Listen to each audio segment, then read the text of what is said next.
Okay, so we've got ourselves a Bunk Custard in the orange, a Jack Bandana in the purple.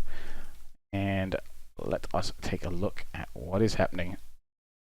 So, Jack Bandana coming in here with a bot start, likewise for Bunk Custard as well, so no big surprises there.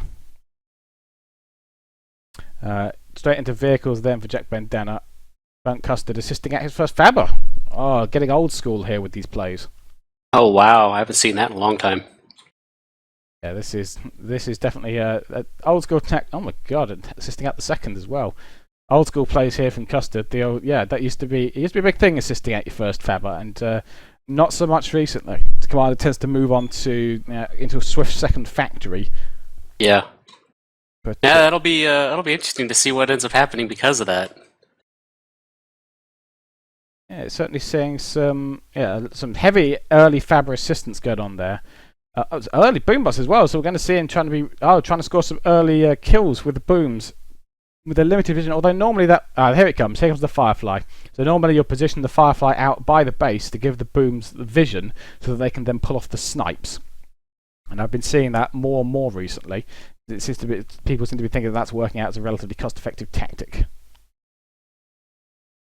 And I still don't see an air factory going down for Jack's bandana. No, he's got the radar, so he's going to see the stuff coming in. But he's got tanks on one side of the base, which are not going to be what he wants to beat off booms. Tanks have a terrible time against booms, and the docks get vision of the boom. He's seen them, so on one side he's coming in to clean those up now. On the other side, no, still got one boom there. Firefly now swinging around the base to see what's what. Has he spotted that Faber yet? He should spot that Faber over on the in the middle of the base and be able to pick that up with that boom if he maneuvers it right. Yeah, you'd have to get around those tanks. That'd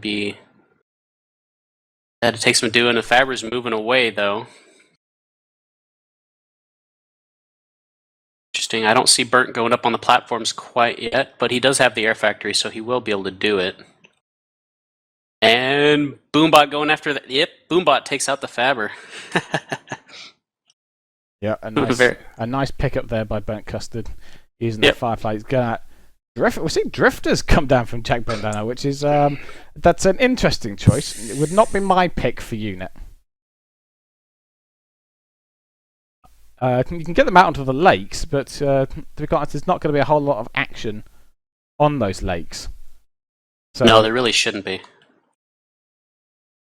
Yeah, I wouldn't go with the drifter there. Generally, in terms of cost to DPS, you're much better off with the bolo, and I believe even in terms of rate of fire they differ, making the bolo just generally a way more effective all round.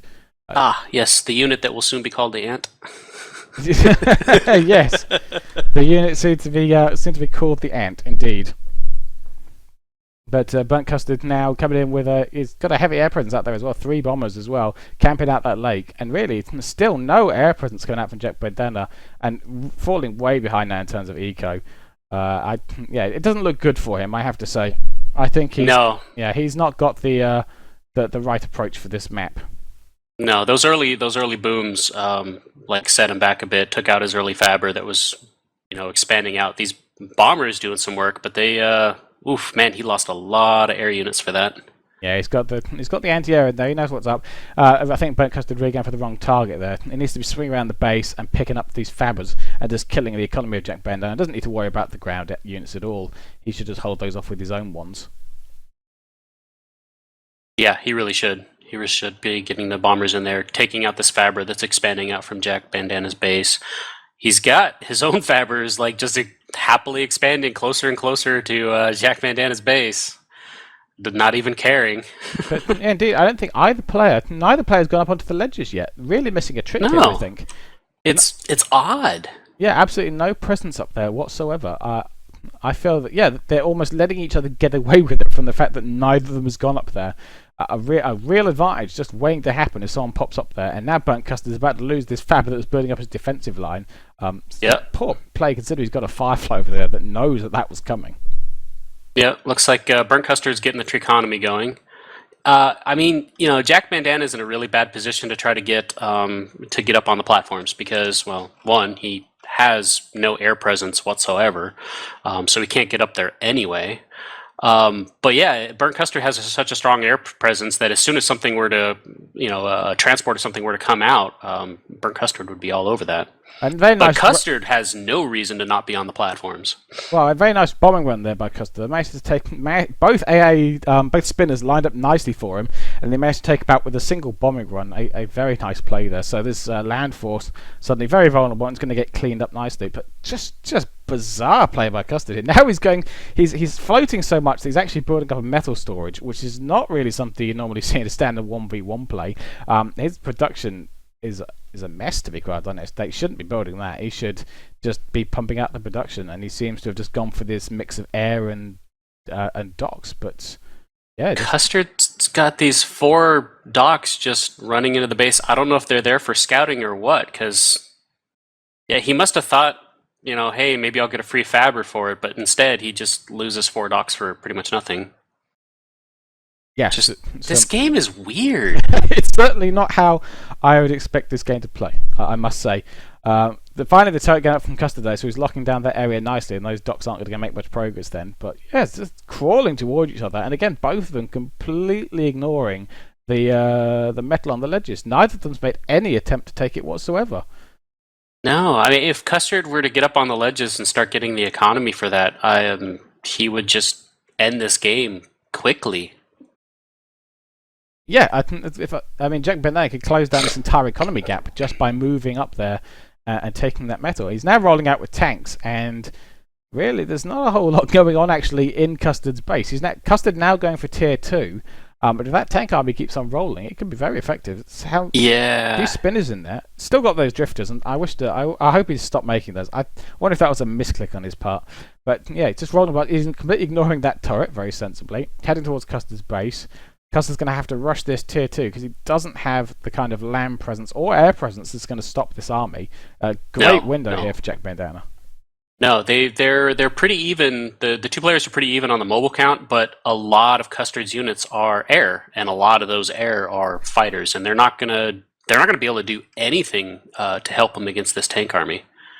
I don't think this is an advisable play. I think Jack Bandana should have kept pushing towards that base rather than waste time with these mechs over here. Tank's very slow. Better to push forward for as long as you can without being noticed and just. And now he's pushing into range of this turret, which is just going to start eating away part of his army. I mean, that's just it's a waste of units at that point. The tier 2 from Custard now up, so if he can get those fabbers out, and this army taking way too long to arrive. And every minute is giving Custard a great opportunity to get that tier 2 economy boom going. Tier 2 Fabber almost ready to come off.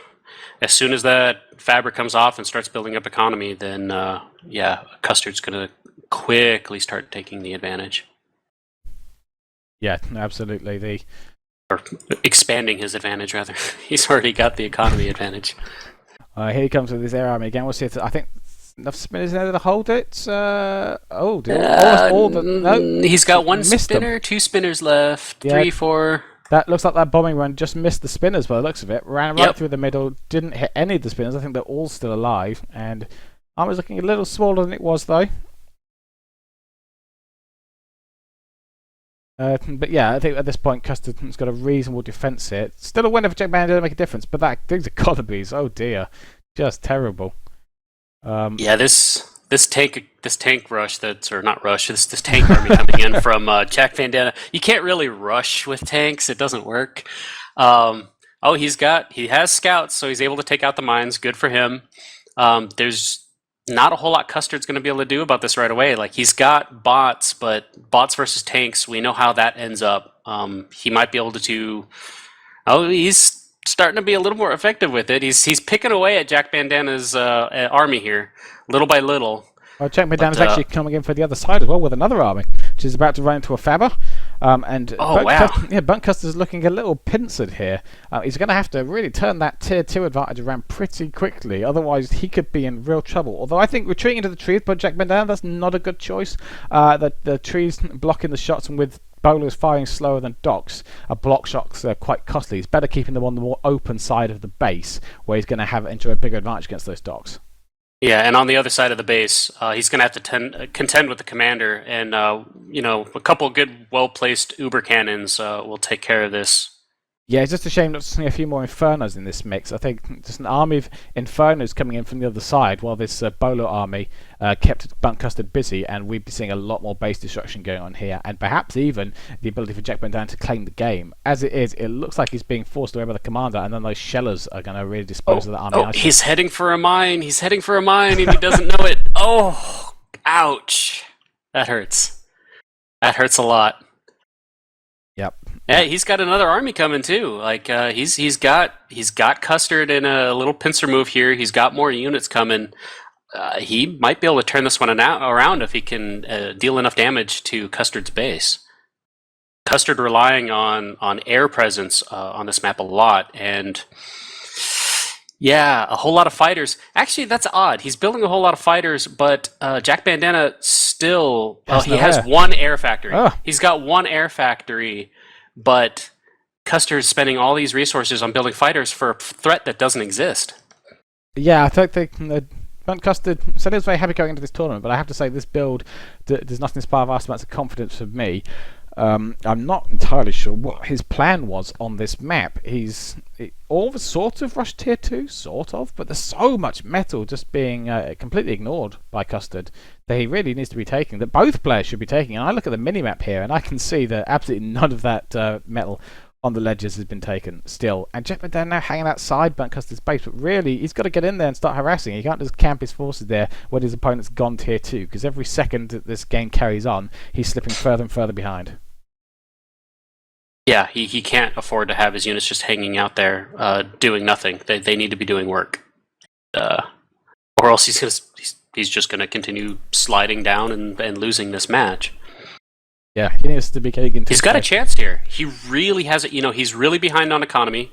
Custard definitely has him on economy, but until Custard can really make use of this Tech 2 factory effectively, he's kind of behind at this point, which is odd. Well, Jack Bandana's sort of made a big mistake there. When you see your opponent going tier 2, you need to use that as your opportunity, because they can't put the pressure on you anymore. That's your opportunity to expand and counter that tier 2 with mass production and economy of your own. That's really what you need to be doing. You've got to push in there a lot harder than this. He's going tier 2. He's not going to be able to pressure you at all, apart from with that minor air presence. So get out there and grab all those mechs. He really needs to get himself on the ledges. And if he'd put himself on those ledges, he'd be a potentially huge advantage right now. Or even, I think, just changing up this unit mix a little. If he'd put some Infernos in here instead of these all Bolo forces. Yeah, I was just going to comment on that. There's a distinct lack of Infernos in his unit composition, and that's kind of hurting him. Yeah, the problem is that he needs to get in and destroy buildings, and he has not setting in a force that's designed to do that.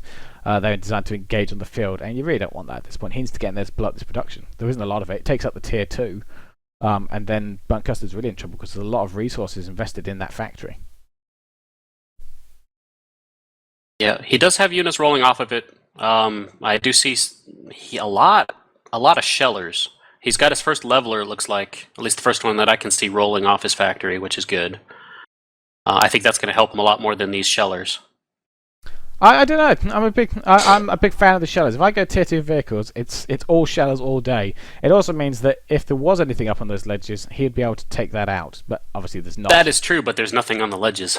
No, but if you just get a critical mass of shellers, then they do a little AOE as well. You can just you stay out of range. You can lay down massive suppressing fire. The problem with levelers is they've got no micro capability, so they can be good if you've got enough of them. But if you run into trouble, they're all going to die, because if you try and turn them around, it takes so long for the turret to swing back round again. You've lost half your army at that point. Well, we're about to see how Burnt Custard uses his his shellers here, because they're about to run into Jack Bandana's units. Yeah, it should hopefully hold there, which he seems to be doing. It's going to bring the levelers up. Yeah, Jack Bandana noticing a little late there. Lost quite a few. Yeah, he lost a lot of units before the battle even started. Yeah, and he's not moving. He's letting himself stay at range, and this is not looking good. This is going to get cleaned up tidily by Custard here, and then Jack Bandana's base looking very exposed. Jack actually making a push into Burnt Custard's base on the other side though.